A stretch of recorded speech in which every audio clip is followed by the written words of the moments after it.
बुलेटिनमध्ये स्वागत. तुम्ही बघताय मुलुक महाराष्ट्र. महाराष्ट्रातील इलेक्ट्रॉनिक मीडियातील उल्लेखनीय आणि कर्तबगार पत्रकारांचा दिमागदार असा सन्मान सोहळा काल मुंबईमध्ये पार पडला. पत्रकारिता क्षेत्रातील असामान्य योगदानाची दखल घेत TVJ अर्थात टीव्ही जर्नलिस्ट असोसिएशनने इलेक्ट्रॉनिक मीडिया प्रतिनिधींकरता यंदा एक विशेष पुरस्कार सोहळा आयोजित केला होता. या सोहळ्याला राज्याचे मुख्यमंत्री देवेंद्र फडणवीस यांनी विशेष उपस्थिती लावली. अभिनंदन प्रणाली न्यूज 18 लोकमत यानंतर कला साधना ग्रुपनी महाराष्ट्राची जी संस्कृती आपल्या समोर पुरस्कार प्राप्त पत्रकार, कॅमेरामन, अँकर आणि इतर प्रतिनिधींचा यावेळी मुख्यमंत्र्यांच्या हस्ते सन्मान करण्यात आला. न्यूज 18 लोकमतनेही यंदाच्या या पुरस्कार सोहळ्यात दमदार बाजी मारली. न्यूज 18 लोकमतचे प्रतिनिधी आणि अँकर विलास बडे यांना सर्वोत्कृष्ट अँकर म्हणून सन्मानित करण्यात आलं, तर सर्वोत्कृष्ट महिला पत्रकार म्हणून न्यूज 18 लोकमतच्या प्रणाली कापसे यांचा गौरव करण्यात आला. ग्रामीण भागातील पत्रकारितेकरता सुरेश जाधव यांना सर्वोत्कृष्ट ग्रामीण पुरस्कार म्हणून सन्मानित करण्यात आला.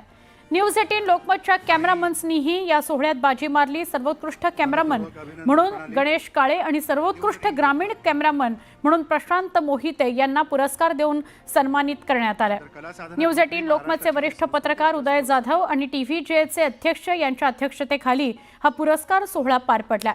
यावेळी मंत्री उदय सामंत, राज्यमंत्री योगेश कदम, आमदार प्रसाद लाड आणि इतर मान्यवर उपस्थित होते.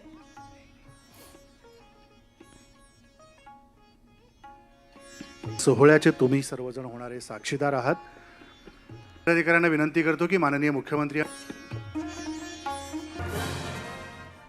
महत्त्वाची बातमी आहे. रत्नागिरीतील दापोली शहरात शासनाच्या नव्या धोरणानुसार सुसज्ज फिश मार्केट कोट्यवधी रुपये खर्चून बांधण्यात आलंय. गेली 4 वर्ष ही इमारत धूळ खात पडू नये, बांधू नये पण धूळ खात पडू नये या इमारतीत जायला स्थानिक मच्छीमार महिलांनी नकार दिलाय. जुन्या मच्छी मार्केटची जागा आमच्या हक्काची आहे. मार्केटमधील मोक्याची जागा सोडून आम्ही इतरत्र जाणार नाही अशी ठाम भूमिका तालुक्यातील मासे विक्री करणाऱ्या महिलांनी घेतली आहे. त्यामुळे नगरपंचायतीची कोंडी झाली आहे. पुढील काही काळात हा संघर्ष अधिक तीव्र होईल, परंतु मच्छी मार्केट स्थलांतरावर तोडगा काढण्याचा नगरपंचायतीकडून प्रयत्न सुरू आहे.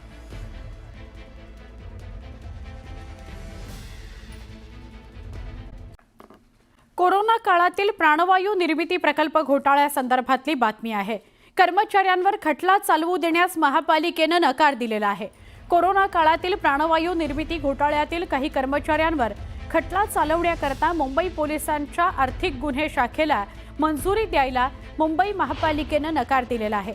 पुरेसे पुरावे नसल्याने या कर्मचाऱ्यांवर खटला चालवण्यास मंजुरी न देण्याचा निर्णय घेण्यात आलाय.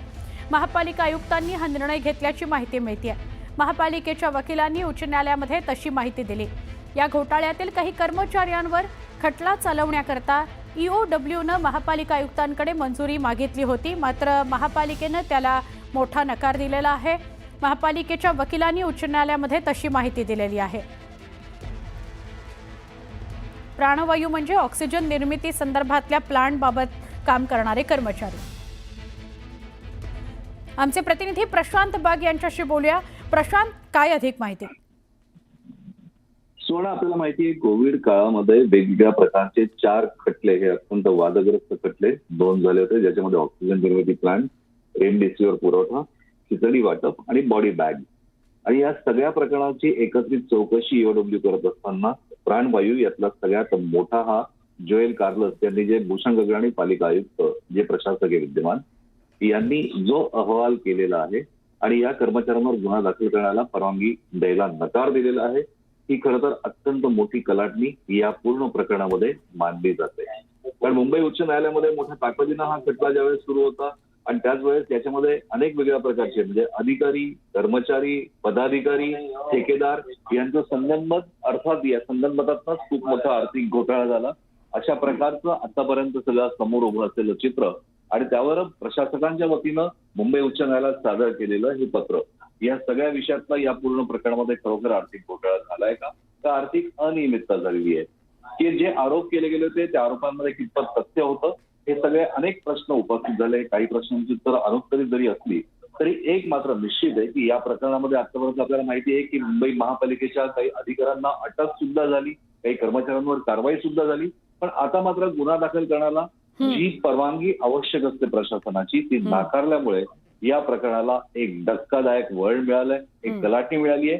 येत्या दिवसामध्ये यातले अधिक तपशील बाहेर येतील. आणखी याच बरोबर बॉडी बॅग, रेमडेसिवीर सप्लाय आणि खिचडी वाटप या प्रकरणामध्ये सुद्धा रिपोर्ट महापालिका प्रशासनाच्या वतीनं सादर करणार आहे का, ही सुद्धा माहिती एक समोर येते. नक्की नक्की नक्की. धन्यवाद प्रशांत, माहिती दिली त्याबद्दल. थोर समाजसुधारक महात्मा फुले आणि सावित्री ज्योतिबाई फुले यांच्या जीवनावर आधारित फुले चित्रपटातील काही दृश्यांवरून वाद सुरू आहे. पुण्यातील ब्राह्मण महासंघानं या सिनेमाच्या ट्रेलरमधील एका दृश्यावर आक्षेप घेतलाय.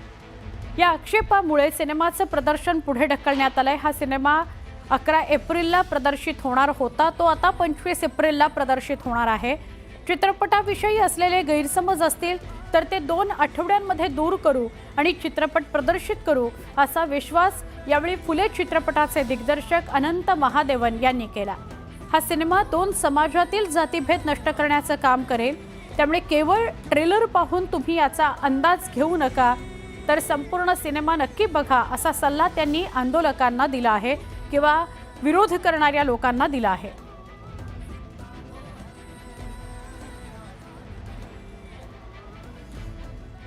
महत्त्वाची बातमी आहे. रत्नागिरीतील दापोली शहरात शासनाच्या नव्या धोरणानुसार सुसज्ज फिश मार्केट कोट्यवधी रुपये खर्चून बांधण्यात आलंय.